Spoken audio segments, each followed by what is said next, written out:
Hello guys, আসসালামু আলাইকুম। আমরা এখন আছি ইবনে সিনার পাশে আমার কলিগের বাসায় আছি। এখন আমরা নামাজ পড়ে আসলাম, এখন খেলতে যাব।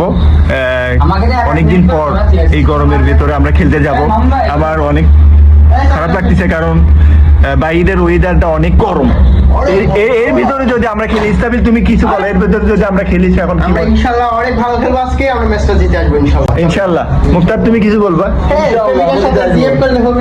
আজ আমরা হচ্ছে এই যে দেখেন ভিডিওতে আমি গো এই যে আমি তো ভিডিও মানুষ এই দেখো বড় ভাই, এই যে বড় ভাই, এই যে বড় ভাই, এই ভাইয়ের জন্য একটা পাত্রী দেখেন যাতে বিয়ে করতে পারে। আমি গো ভিডিওতে আমি গো এই যে আমাদের নতুন হিজরি নতুন বিয়ে করছে তো গাইস, আর আরেকজনকে আমি চলাবো, বুঝতে পারতেছেন।